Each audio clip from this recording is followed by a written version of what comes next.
Bueno, buenas tardes a todos. Muy interesante, Iván, tu charla. La verdad que nos ha dejado todos pensando.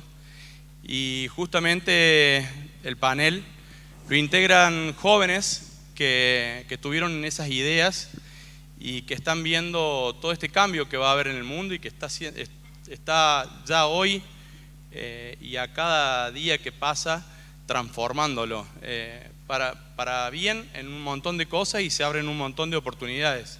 Muchas veces uno tiene esas ideas y dice, ¿serán posibles? ¿Servirá? ¿Será mi necesidad nada más la que estoy detectando? ¿La tendrá otro? ¿Yo podré satisfacer esa necesidad? Y así es como empiezan a surgir los proyectos. Tenemos a 4 jóvenes empresarios que nos van a contar cuál fue la idea, cómo nació esa idea y cómo lograron llevarla a la acción. Así que, chicos, les doy la palabra y si quieren contar cada uno su proyecto. Bueno, mi nombre es Florencia, como me presentaron. Soy directora de la parte de gestión y finanzas de Evers. Evers es una plantilla inteligente. Lo que hacemos nosotros es prevenimos lesiones en las personas que tienen diabetes, y de esta forma lo que buscamos es prevenir a su vez amputaciones. No sé si saben, pero la diabetes es una enfermedad que crece exponencialmente cada año, y el número de amputaciones que se producen por esta enfermedad también. Entonces, bueno, lo que nosotros estamos haciendo y en lo que estamos trabajando muy duro es en poder disminuir la mayor cantidad de posibles de estas amputaciones. Hola. Bueno, yo soy Marcelo Rogio de Peñón del Águila, fundador y capitán del equipo de la cervecería. Y bueno, a contarles un poquitito de lo que hacemos. Nosotros arrancamos... ¿Cuento ahora la trayectoria o hacemos...? Sí, contando la idea y cómo lograron... Bueno, nosotros largamos en 2007 un proyecto familiar en La Cumbrecita, que era el parque temático Peñón del Águila, que si no fueron, los invito a que vayan a conocerlo, es un lugar muy lindo. Y bueno, y en aquel momento, un día me llama mi viejo y me dice, leí en alguna revista o algo que se va a venir el tema de la cerveza artesanal en 2006. Bueno, en aquel momento no se hablaba mucho de esto. Yo estaba estudiando ingeniería industrial y mi viejo me dice, bueno, ¿por qué no estudias un poquito de qué se trata? Y por ahí puede ser un complemento para el parque, para los turistas. Y bueno, ahí empecé, me metí en este mundo de la cerveza artesanal, me apasionó y bueno, empecé a practicar, a capacitarme, tuve posibilidad de viajar y empezamos a diseñar lo que era la fábrica y la marca y demás. Fue mi tesis de la Facu. Y bueno, después otro proyecto de la vida me llamó por otro lado y en el 2013 arrancamos la primera fábrica. En el 2016 nos mudamos y bueno, desde el 2016 fue donde pegamos un poco más el salto, empezamos a apuntar más a nivel país, estamos exportando algo y bueno, desde el origen siempre nos tratamos de apalancar estratégicamente en innovar y en ser distintos. Y bueno, hoy por hoy con un mercado tan complejo y tan competitivo y con tanta oferta, bueno, creo que es algo de lo que nos permite seguir en el camino, ¿no? ¿Qué tal? Mi nombre es Manuel Vilte, soy director de Inteligencia Artificial de Darwoff y CEO de Linguo. Y quiero empezar con una pregunta. Les pido que levanten la mano a la gente acá que tiene un amigo, conocido o familiar que tenga discapacidad visual o dislexia. Bien, ahora les pregunto a los demás, ¿quién quisiera ayudar a estas personas con dislexia o discapacidad visual, quizá donando su tiempo? Levanten la mano, por favor. Bueno, casi todos, ¿no? El proyecto que yo tengo se llama Linguo y nace básicamente por una situación como esta, ¿no? Mi mamá se está quedando ciega por una maculopatía degenerativa.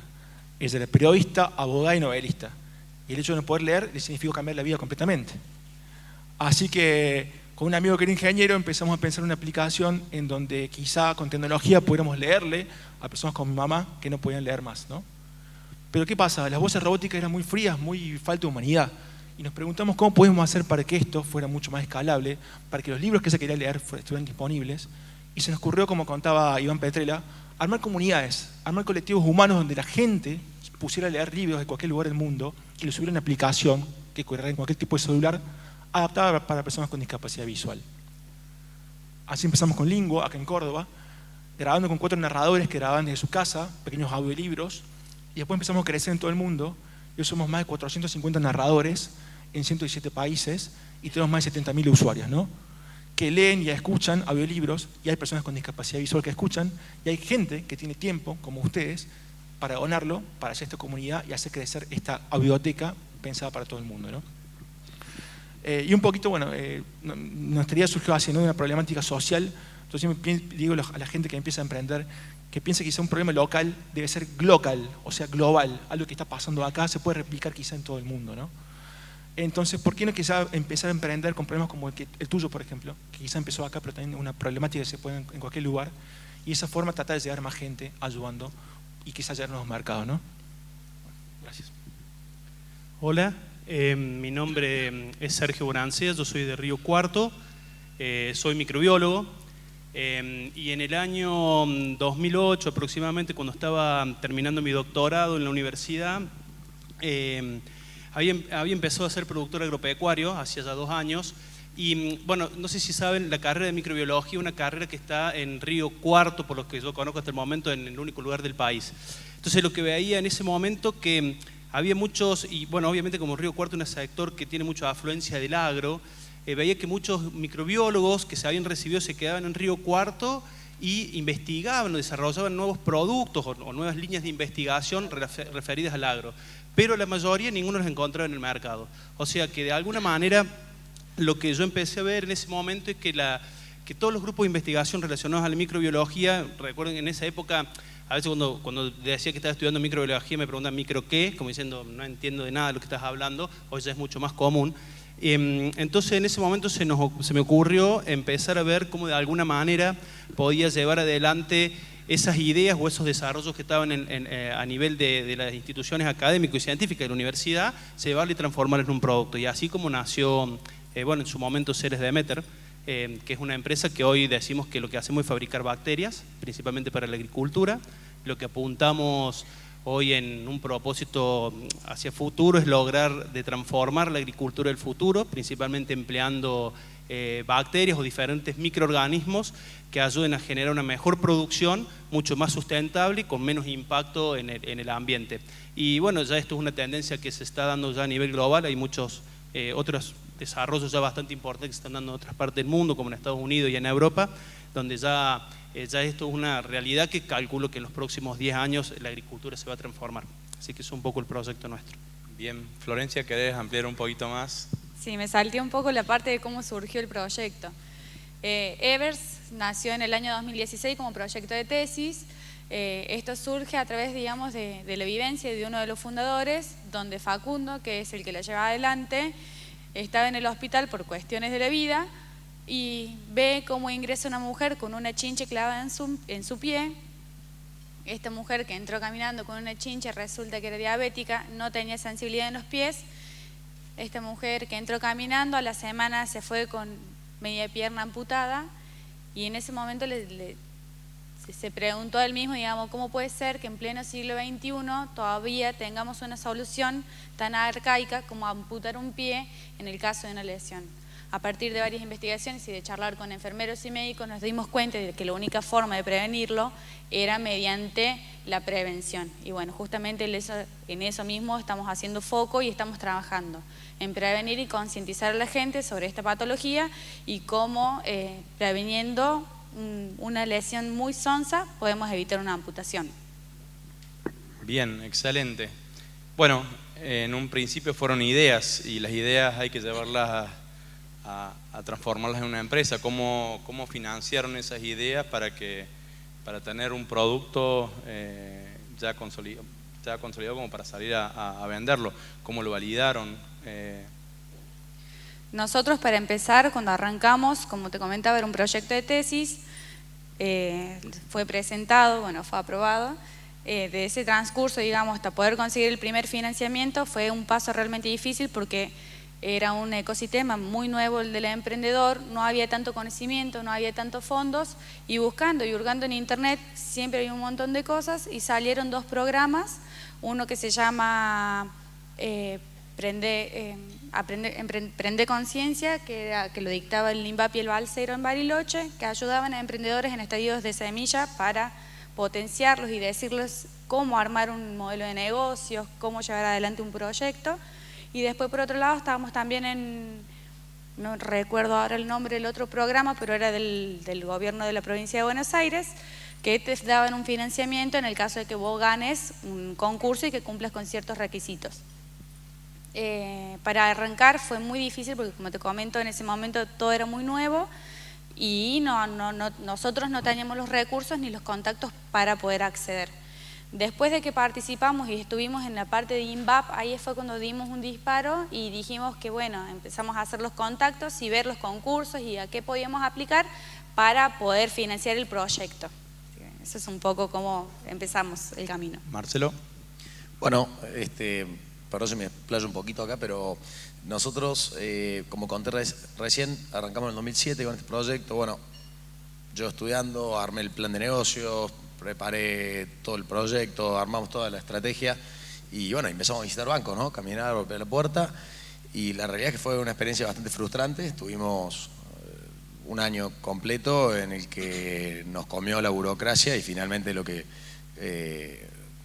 concluí que terminó siendo la no interés de los bancos en apoyar este tipo de proyectos. Así que bueno, en aquel momento seguimos caminando con otras partes del proyecto, turístico y demás. Y después en un determinado momento decidimos, justamente en función de algún curso que hice, y la idea de, bueno, yo lo llamo MPV, no me acuerdo si tiene otra sigla ahora, que es el mínimo producto viable, es decir, bueno, ponete a producir la versión más rápida, más económica y más fácil de tener tu producto, tu prototipo, tu beta, lo que sea, en la calle. En aquel momento fue algo que era muy lejos del proyecto original que nosotros teníamos, que era una fábrica modelo en un determinado lugar, con determinadas características, con determinado equipamiento, determinado tamaño. Pero bueno, esa idea caló un poco y juntamos algunos cabos. Logré conseguir un equipo usado haciendo un canje por una propiedad. Logré la fábrica, el lugar físico, no nos asociamos, sino que hicimos un esquema colaborativo con otros dos cerveceros que tenían un lugar, que tenían la fábrica. Nosotros traíamos el equipo y otros ponían equipo faltante, que era una línea de embotellado, y entre los tres montamos una fabriquita que distaba totalmente distinto de lo que nosotros teníamos con nuestro proyecto original. Era un equipo para hacer capacidad de, no sé, 100.000 litros por mes, que era lo que apuntábamos, y arrancamos con el pito que podía hacer 3.000 litros por mes, 2.000 litros por mes. Pero bueno, eso nos permitió, y algo totalmente manual y a muy pequeña escala, pero eso nos permitió rápidamente, prácticamente sin inversión, tener producto en una escala muy distinta de la que queríamos, pero bueno, nos permitió, por un lado, ir testeando mercados, ir viendo cómo iba recibiendo la gente el producto, y por otro lado, una vez con eso, con la botellita que llenábamos en una línea manual muy chiquitita, hicimos el paso siguiente, fuimos a llamar a los bancos como antes, y a los banqueros comprobé que les atrae mucho más un proyecto cuando los invitás con una degustación de cervezas y quesos, son mucho más reactivos. Así que bueno. Son los tips que hay que ir anotando. No sé si todas las industrias aplican, pero por lo menos en nuestro caso sirvió. Así que bueno, con eso conseguimos la primera financiación, de hecho fueron más de una, realmente tuvimos mucho éxito con los bancos y logramos fondear el 100% del proyecto que teníamos. Y bueno, nos mudamos, arrancamos de cero, compramos el terreno, armamos la fábrica, construimos, y eso fue en el 2015, abrimos en el 2016. Y después mencionaría dos estrategias más de inversión y de crecimiento, ¿no?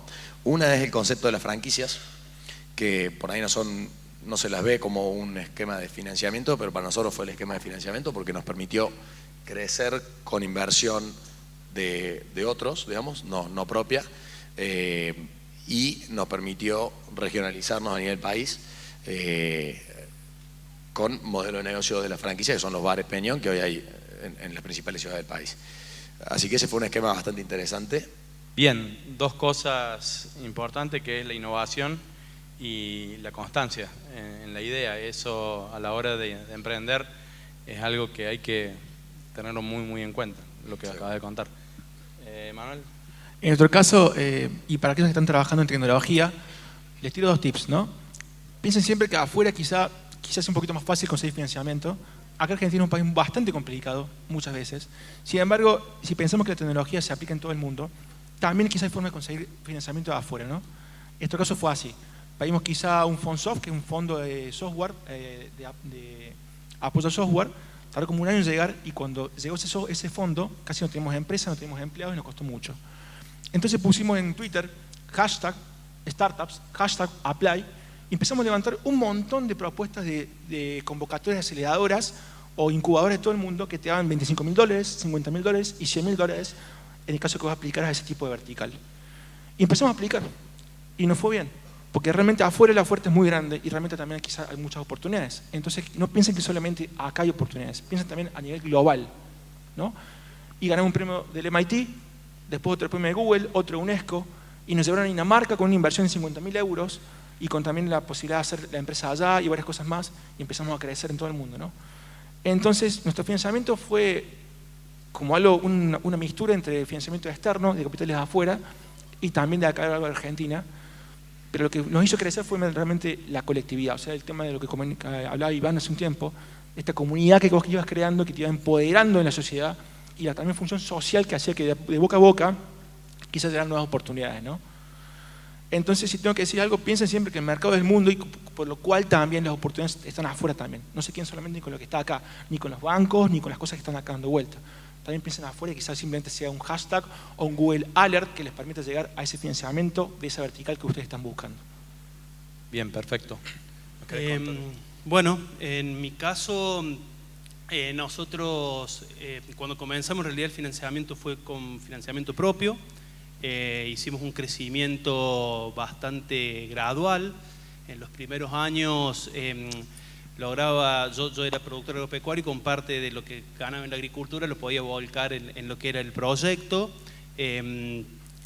Conjuntamente en Río Cuarto existen los jóvenes empresarios, que en ese momento recién se estaba formando.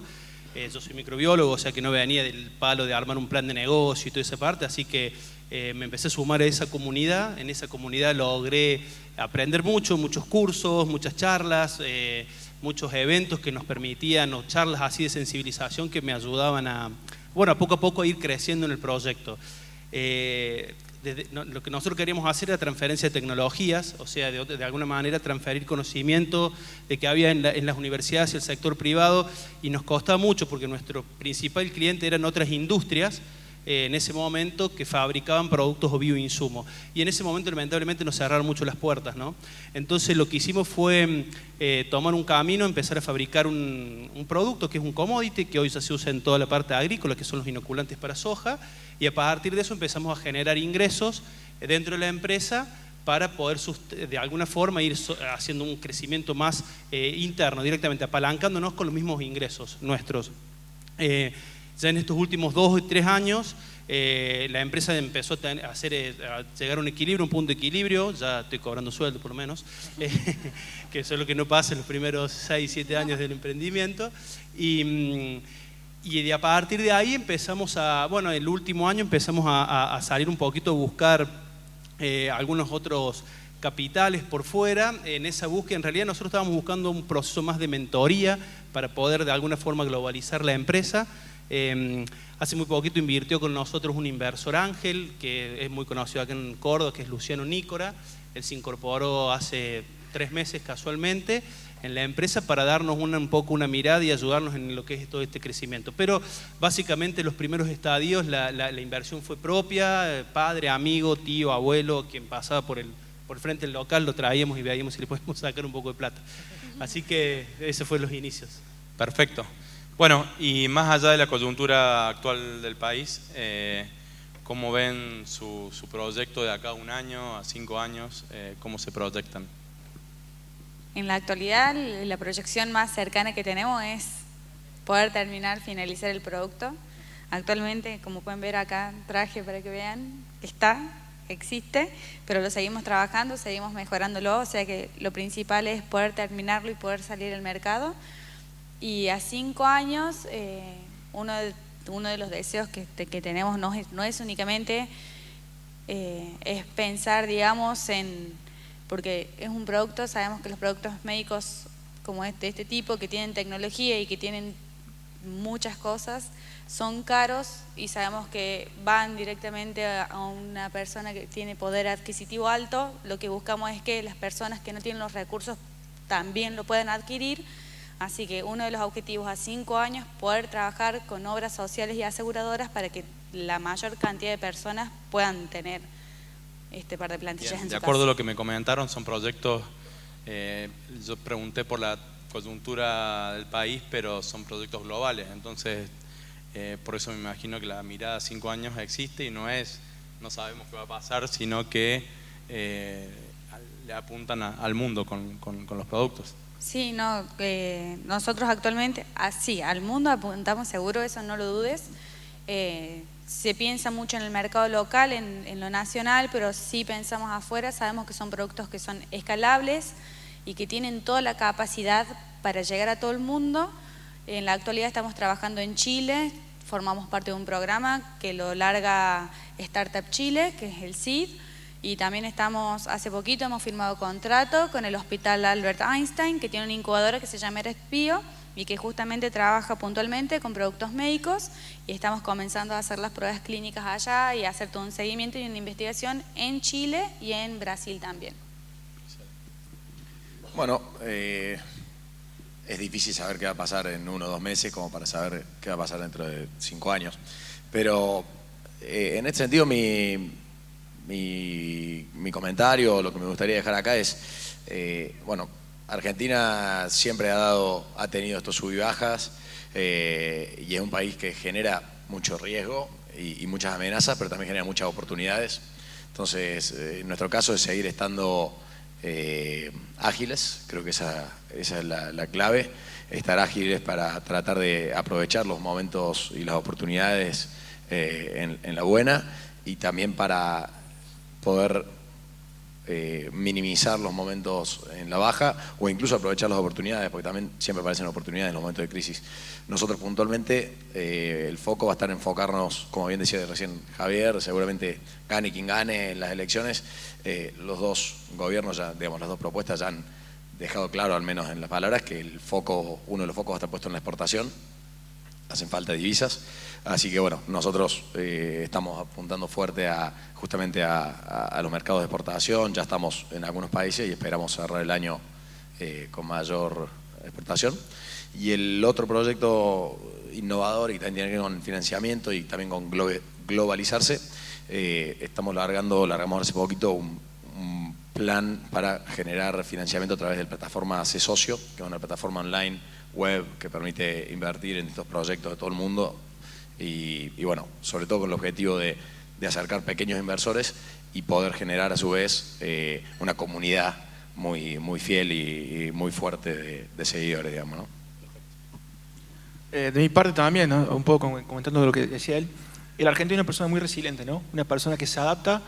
Ayer nomás veía la película La Odisea de los Giles, que tomó un poco lo que pasaba en 2001, y realmente, o sea, como un grupo, una comunidad consigue, a pesar de todo lo que le pasó, perder todos sus ahorros, no les cuento lo que va a pasar, pero de todas formas, véanla, salir adelante. Realmente me da mucha esperanza de que acá, pase lo que pase, nos vamos a poder adaptar y vamos a poder salir adelante siempre, ¿no? Entonces también pensando un poco que quizá la coyuntura es complicada, que lo que se viene también quizá lo pueda hacer, no quedarse solamente con lo que está pasando acá, también buscar afuera, buscar crear empresas o franquicias como contabas vos, otras personas quizá en países que son más fáciles también para largarse a emprender o para crecer quizá, y apalancarse quizá estos fondos de inversión que están dando vuelta para apoyar proyectos tecnológicos o de hardware o quizá de biotecnología también, o otras verticales como genética, como comentaba Iván.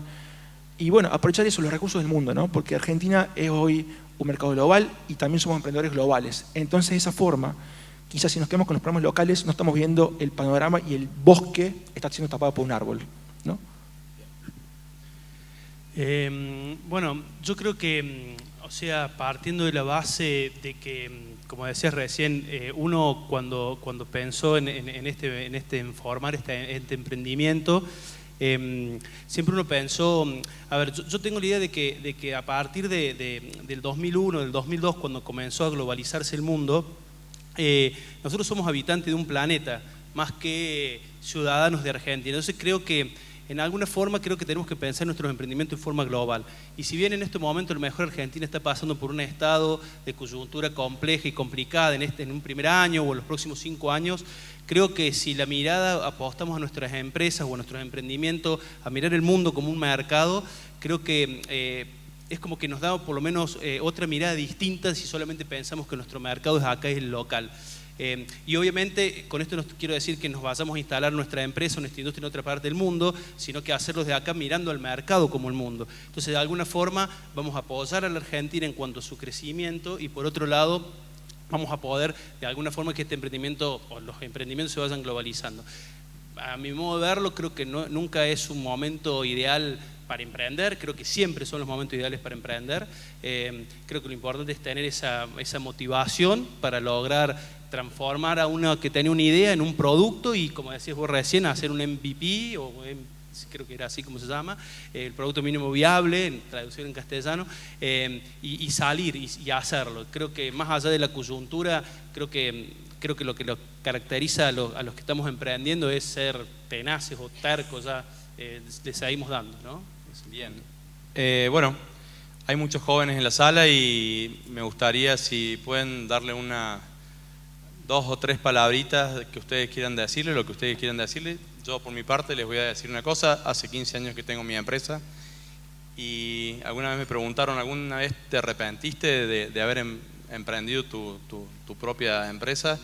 Le dije, ni un solo día. Y tuve épocas buenas y otras no tanto, pero ni un solo día uno se arrepiente de llevar a cabo esa idea y ese sueño. Así que los aliento a ir por eso. ¿Quieren dejarles alguna palabra a los chicos? Bien, tengo miles de palabras para decirles, pero bueno, voy a decir cuáles considero que son las más importantes. La primera es que si tienen una idea que creen que puede servir, que puede generar un impacto, háganla, no tengan miedo, que de riesgo se vive y la verdad que es realmente emocionante poder jugársela para hacer lo que uno quiere. Y en segundo lugar es que no lo hagan solos, que se rodeen de gente que sepa, que los acompañe, que los mentoree, que los asesore y que les bajen la línea, porque uno se enamora de sus ideas y cree que es la mejor del mundo y por ahí hace falta que te peguen 2 cachetadas y te digan, mira, para, es así, esto es así, así, así, va. Pero es una realidad que solos no vamos a ningún lado y sí necesitamos compañeros, necesitamos amigos, porque te vas a chocar con la pared y vas a querer dejar todo y siempre vas a tener a alguien al lado que te diga, no, dale, que ya estamos, que falta poco, así que ródense, que el ecosistema es lindo, siempre acompaña, las energías siempre son buenas y básicamente eso, digamos, que no se queden solos, porque quedarse solos sí significa que en algún momento vas a dejar de hacer lo que estás haciendo porque no vas a tener las fuerzas para seguir, y tener un equipo que te acompañe y un entorno que te rodea, que te acompañe también, es lo ideal. Así es. Excelente. Bueno, yo estoy de acuerdo. No, yo simplemente hay muchísimo en lo que uno podría divagar un rato, pero bueno, hay algo que se escucha mucho, yo por lo menos escucho muy frecuentemente cuando estás hablando de generar trabajo o industrias en Argentina y es la famosa frase, lo que sea, pero no contrate gente, no tenga gente, no hay que lidiar con gente, es un quilombo. Yo le digo, no le hagan caso a eso, la gente es extraordinaria y es el foco, o por lo menos en mi experiencia, son la mayor riqueza que tiene una empresa y la verdad que te llenan de satisfacción. Nosotros tenemos un equipo, somos 45 personas ya, una banda. Y bueno, es no solo el valor que aportan a la empresa, está todo ahí y hay que confiar en la gente y los argentinos tenemos muchísimo para dar, tanto técnicos como profesionales o de operarios, donde sea. El aporte es invaluable y pesa mucho más eso que la negativa que puedan escuchar, así que anímense y pierdan el miedo de eso. De mi parte también tomo lo que dicen los chicos, realmente es el secreto. Creen tremendos equipos todo el tiempo. O sea, piensen siempre con sus parejas, con sus socios, con sus amigos. Creen tremendos equipos. Busquen a gente que los complemente, porque solos llegamos muy cerca y cuando estamos en equipo, en grupo, llegamos mucho más lejos, ¿no? Entonces, quizá es de esa forma que cuando nos complementamos conseguimos más refuerzos y podemos llegar más lejos. Y lo segundo también, los que están en tecnología, creen plataformas hoy. Por ejemplo, hoy Facebook es una plataforma de contenidos, pero no tiene gente que esté produciendo contenido, sino la misma gente que está dando vuelta produce contenido para Facebook. Lo mismo Uber. Uber no tiene conductores, pero tiene un montón de gente que se proponen como conductores. Y hoy tenemos esa facilidad de crear plataformas, por ejemplo, para gente que va a ayudar a otra persona, gente que va a cuidar a ancianos. Aquí hay una persona que el otro día me comentó una idea, a la cual yo quiero mucho, de por qué hay problemas como muy fuertes en lo social, como la gente que vive sola, los viejitos, por ejemplo, y por qué no crear una unión entre la gente que está sola y la gente que quizá quiere ayudarlos, y quizá que las empresas apalanquen, como si fuera Mr. Shopper, a esa gente para que vayan a tomar un café y entonces consiguen la experiencia y de paso se suma un viejito que está solo a compartir un café en algún lugar o en un restaurante o en lo que fuera, ¿no? Busquen eso, busquen solucionar problemas sociales, de esa forma llegar a todo el mundo, ¿no? Y bueno, si la idea está buena, si tienen un equipo bueno y también tienen mucha voluntad y creo que eso es lo único que hace falta para conseguir grandes empresas. Bueno, yo me sumo al comentario de ellos y para ser bien cortito digo vamos a la pregunta, sí, que la perfección paraliza, por eso creo que lo importante es arrancar. O sea, bien. Sí. Perfecto. Bueno, hay una pregunta graciosa, arrancamos una muy graciosa. Peñón, ¿va a volver la cerveza de frutilla? Preguntan. No sé qué será la pregunta. Bueno, nunca hicimos una cerveza de frutilla. Eso, habrá tomado varias cervezas y la 15ª fue la de frutilla, porque se le imaginó. Entonces sigamos con la próxima. ¿Cuál fue el momento duro o de crisis en el que se pensó abandonar el emprendimiento para vos, Marcelo? Qué difícil. Pasamos por varios. Nunca pensamos abandonar el emprendimiento, la verdad. Como digo, es cuestión de, nos ha llevado a veces a darnos cuenta, de entender en qué momento está el mercado y entender cuál es tu estrategia para surfear esa ola o seguir ese momento. Y en algunos casos estuvimos menos ágiles de lo que hubiéramos querido y nos costó darnos cuenta. Y creo que fuimos agarrando experiencia, ¿no? Nosotros arrancamos, el problema era que no era un mercado que no estaba nada desarrollado, no habían proveedores, no habían distribuidores, no se podían traer equipos de afuera, no podíamos importar el equipamiento y local no se fabricaba.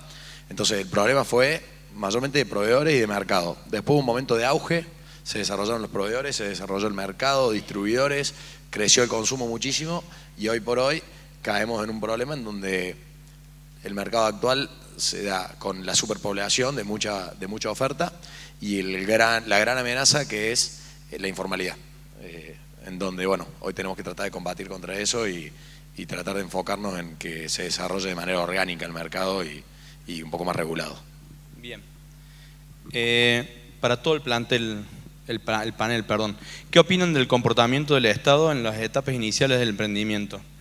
¿Disminuir la presión fiscal no debería ser una herramienta? Yo creo que sí, ¿no? Hay muchas políticas como por ejemplo la de Chile o el Uruguay que plantean exenciones impositivas a las startups o a otro tipo de emprendimientos, en donde realmente esos primeros años son vitales para seguir adelante, ¿no? Y quizá ese tipo de políticas que nos están faltando acá en Argentina ayuden también a quitar un poco la carga impositiva o esa presión que a veces hace que las empresas no consigan llegar a pasar su primer año, ¿no? Bueno, para todos, ¿cómo es la relación de sus emprendimientos y empresas con la tecnología? ¿Apuestan solo a eso o a lo humano también? En el caso nuestro apostamos mucho a lo que es la parte humana. ¿En qué sentido? Si bien somos una empresa de base tecnológica, biotecnológica, nuestro ambiente laboral o las personas que estamos trabajando dentro de la empresa buscamos un ambiente de trabajo totalmente flexible y en el cual se trabaje por objetivos más que por tiempo, por horas. De alguna forma buscamos siempre que los objetivos de la empresa apunten, como decíamos hace un ratito, a desarrollar productos que estén totalmente en armonía con el medio ambiente y una responsabilidad social desde el punto de vista, como les decía recién, de trabajar de una manera con todos los actores del sistema, ¿no? O sea, desde los productores agropecuarios, desde diferentes actores en los estados, en las otras industrias. Bien. Así que, bueno. Florencia, ¿cómo funciona la plantilla en la práctica para diabetes? Bueno, acá como le mostraba, esta es la plantilla. La plantilla tiene y la electrónica que está conectada al teléfono celular del usuario, de quien la vaya a utilizar, por el teléfono celular. Lo que hacemos es detectar cambios con los sensores de presión, que no sé si se llegan a apreciar a contraluz. Lo que hace la plantilla es detecta cambios, zonas de mayor presión. Me está faltando decir una cosa muy importante, que es el pie diabético, es la pérdida de sensibilidad en los pies. Entonces la persona que tiene pie diabético no va a saber qué le está pasando en el pie. Por eso es que cuando se pinchan, se lesionan, tienen úlceras, no sienten qué le está pasando. Lo que hacemos con la plantilla es suplantar esa pérdida de sensibilidad y alertar a los usuarios cuando algo malo está pasando. Tenemos dos formas de advertir a la persona que puede llegar a pasar algo. La primera es que le llegue la alerta a su teléfono celular, entonces puede revisar su pie, ver y ver qué está pasando, entonces saber cómo accionar ante eso. Y la segunda es que los médicos tengan la plantilla en su consultorio, entonces pueden revisar a su paciente en el momento y en el momento de determinar qué está pasando, entonces el médico puede tomar en el momento la medida más adecuada para cada paciente. Queremos decir también que todos los datos que la plantilla recolecta son subidos a una plataforma web para que el médico de cabecera tenga acceso y de esta forma saber qué está pasando en cada pie de cada paciente en todo momento. Entonces, dependiendo de la cantidad de alertas que se generen o hace cuánto se presenta una lesión, van a saber qué medida tomar la más acertada para cada paciente. Bien, para todos, ¿son conscientes de la necesidad de profesionalizar la comunicación? Bueno, agarro yo. Sí, creo que la comunicación es... No sé muy bien a qué se dirige la pregunta. Me imagino en todo lo que es la comunicación de su producto hacia el mundo, en este caso. Por eso digo, comunicación es muy amplio, ¿no? Hacia afuera, hacia adentro, hacia todos lados. Particularmente en nuestro caso, la cerveza es una de las industrias en donde mayor impacto tiene la comunicación, el marketing y la marca a la hora de elegir un producto. Está estudiado y ha sido siempre uno de nuestros pilares y uno de nuestros focos. La comunicación a través de todos los canales y justamente estar siempre al tanto de los distintos canales. Y nosotros hacemos mucho foco en identificar cada uno de nuestros canales de comunicación y en optimizar cada uno de esos. Por un lado, la góndola, digamos la lata cuando está en la góndola. Por otro lado, las franquicias que nos permiten máxima comunicación, donde podemos contar toda nuestra experiencia y vivir la experiencia de nuestra marca al 100%. Y bueno, y por último, obviamente, todo lo que tiene con redes sociales y publicidad. Y bueno, lo tomamos como un área estratégica de nuestra empresa, digamos, ¿no? Yo quiero agregar en este sentido también en los dispositivos médicos como el nuestro, no únicamente es comunicarlo, sino también es enseñarle a las personas cómo se pueden usar y los beneficios que se pueden sacar. Porque sacando que digamos que es una plantilla que detecta presión, capaz el usuario también le puede ver otro uso más allá del de prevenir lesiones. O sea, es comunicar y también educar y concientizar de los usos que se le puede dar al producto. Es muy amplio. Bien. Una pregunta para Manuel. Cuando tenés un proyecto con una base tecnológica importante como tu proyecto, lo primero que hiciste, ¿qué fue? ¿Patentarlo? ¿Usaste la tecnología para afuera? ¿Usaste tecnología de afuera o de Argentina? ¿Qué recomendarías para llevar a cabo una idea con base tecnológica? ¿Cómo se puede colaborar? Bueno, cuando uno empieza como un proyecto de base tecnológica, como decían los compañeros acá, hay una cosa que se llama MVP, que es mínimo producto viable. Y la idea es desarrollar lo mínimo necesario que le satisfaga a un usuario final la necesidad que está buscando. Como por ejemplo, si vamos a escuchar Spotify, lo que queremos es escuchar un tema de música. Entonces desarrollar solamente eso, el reproductor en la aplicación para poder escuchar eso, ¿no? Y esa fue creciendo después en cantidad de características de la aplicación, meterle quizá un sistema de recomendación o playlist, varias cosas más. Pero siempre empezar con lo más pequeño, con lo que sea una especie de maqueta, una especie de prototipo, algo así que después va creciendo a poco. Entonces, eso por un lado, y luego la otra pregunta, ¿eran dos? ¿Sí, no? ¿Usaste tecnología local o de afuera? No, hicimos todo nosotros solos. Empezamos armando nuestra parte más importante es la parte humana, ¿no? O sea, el hecho del narrador que está quizá con tiempo, queriendo ser parte de una comunidad y ayudando a gente de todo el mundo a escuchar este tipo de libros en formato resumido, ¿no? Entonces, nos amparamos mucho en lo que era redes sociales y usamos tecnología desarrollada por nosotros y fuimos creciendo después quizá en aplicaciones, en varias cosas más. Pero siempre partiendo de algo mínimo, algo chiquito que vaya creciendo como módulos que se van agregando, ¿no? Eso un poco. Para todos, ¿cómo es la relación de sus emprendimientos y empresas con la tecnología? ¿Apuestan solo a eso o a la... No, al humano también. Perdón. Ya la había dicho. A Ceres, Demeter. Tu función de intentar acercar a academia, industria, agro, ¿cuáles son los paradigmas y miradas que separan estos ámbitos? Algunas letras me cuesta un poco. Bueno, imagino que la pregunta viene porque durante hasta hace muy poco tiempo, el sector académico científico, cuando hablaba de vincularse con el sector privado, por ahí era como que una especie de mala palabra, ¿no? Yo creo que hoy eso ha cambiado mucho. CONICET, que es el que reúne toda la investigación del centro de investigación en el país, apuesta mucho a la vinculación tecnológica, a transferir producto, o sea, que las investigaciones no queden en un paper, o sea, en solamente una divulgación en revista científica, sino que eso se transforme. Muchas veces los lenguajes que hablan, hablando de un lenguaje científico con el lenguaje del industrial, son muy distintos. Los tiempos son distintos, las formas de conversar son distintos. Nosotros hoy creemos que somos como que traductores de eso, ¿no? Apuntamos mucho a conectarnos con los investigadores, que los entendemos, porque venimos de ese palo, y por otro lado, como también hemos estado en estos últimos años trabajando con la industria, también entendemos lo que necesita el industrial. Poco es allanar ese camino y de alguna manera poder, de alguna forma, que esto se lleve a cabo y se logre. Pero bueno, es un camino difícil, porque bueno, hay mucho recelo a veces con las investigaciones, si es mío, si es tuyo, quién lo va a patentar, pero bueno, creo que poco a poco esto va cambiando ese paradigma que hay acá en Argentina principalmente. Bien. Para Marcelo, el financiamiento de proyectos, ¿el problema son los bancos, el Estado? ¿Cómo lo ven? Y probablemente en el corto lo que uno ve es que son los bancos, pero probablemente tiene que ver muchísimo, indudablemente tiene mucho que ver con la agenda del Estado, ¿no? Poner herramientas para acercar el financiamiento sobre todo a startups o pymes. Hoy por hoy la industria de los bancos y los créditos, la financiación está mucho más enfocada a prestarle a quien no lo necesita y que puede generar los fondos por otro lado, porque tenés que demostrarlo con garantías y demás, y se le hace más difícil a quien está iniciando con un proyecto desde cero, ¿no?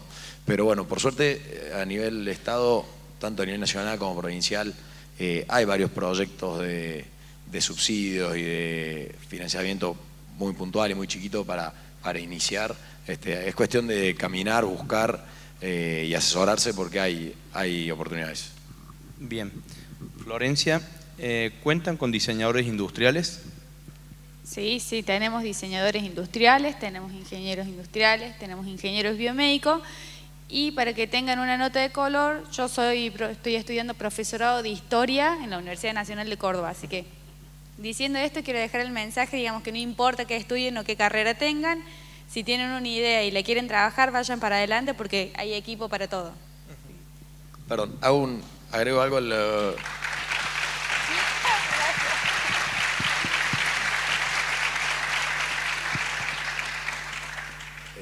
Agrego algo a lo que dije recién, digamos, como causa y a su vez consejo.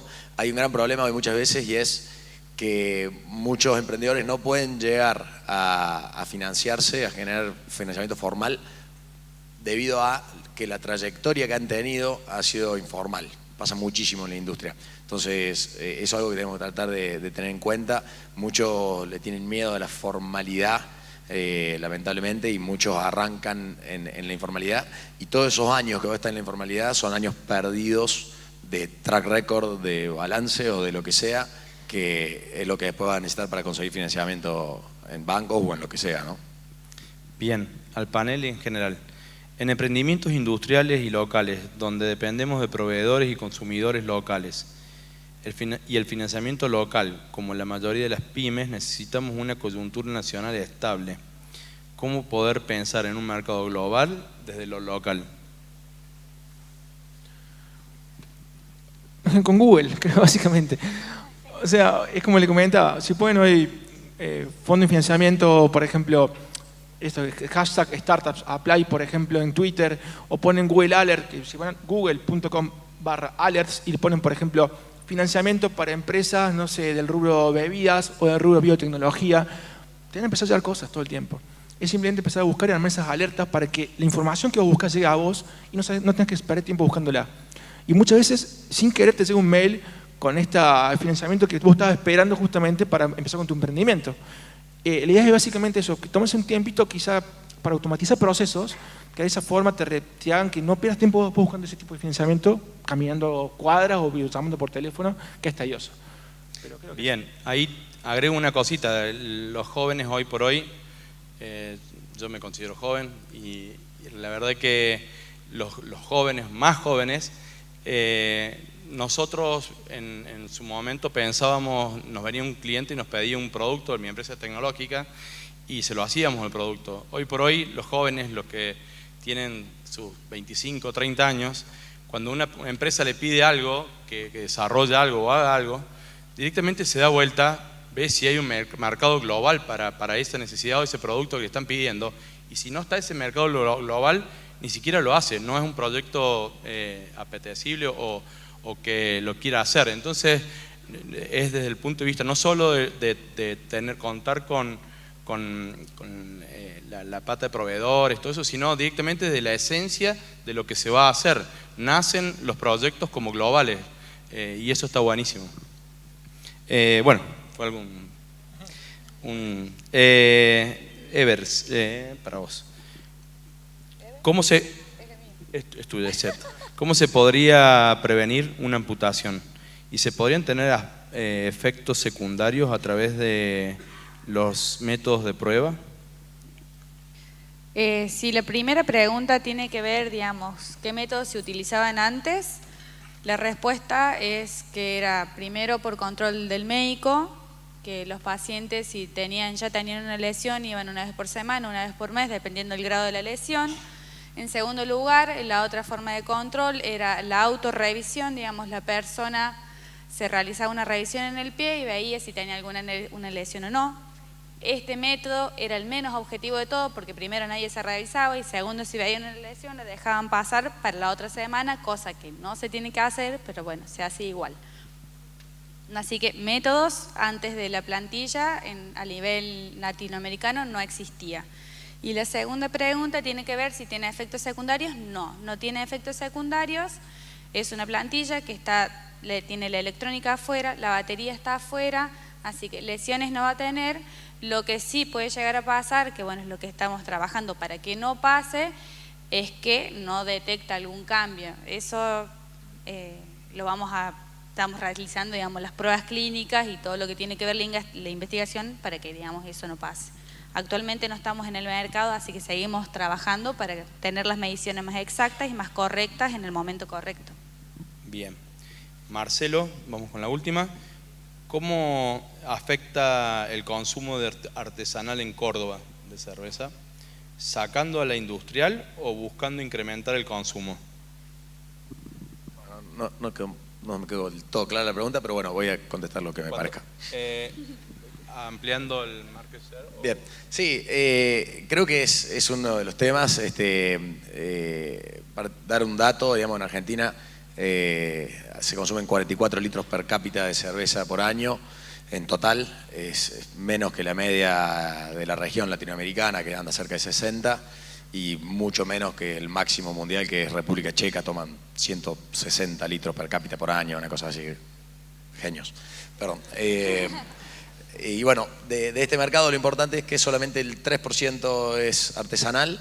Se considera que hay otro 3% de las artesanales, entre comillas, y por eso me refiero a marcas que, digamos, de las multinacionales que quieren tomar y captar parte del mercado artesanal, lo cual está buenísimo porque nos ayuda a seguir creciendo el mercado, no hay que verlas como enemigos, digamos.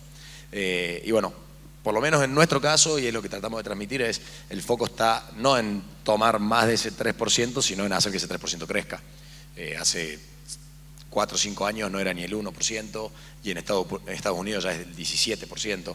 Entonces, el objetivo claramente está en hacer crecer la torta, trayendo cada vez más consumidores, tratar de aprender de los errores por ahí de otras industrias como fue la del vino, que tuvieron su auge en muy buenas, en profesionalizar el producto y en generar que el vino deje de ser un monoproducto. Bueno, de la cerveza se aprendió mucho de eso, y después por ahí lo que la industria del vino reconoció como su error fue haberse hecho muy de conocedores, un producto muy rebuscado, y alejarse un poco de la cotidianidad. Y bueno, en la cerveza por lo menos nuestro foco está en eso, no querer pretender ser más que lo que es. La cerveza es una bebida para disfrutar y simplemente eso. Excelente. Bueno, les agradecemos las vivencias compartidas, los felicitamos por los proyectos y bueno, los invitamos a todos en pensar en que se pueden hacer realidad y ir a la acción con las ideas. Así que, bueno, muchísimas gracias a todos. Y un aplauso para ellos.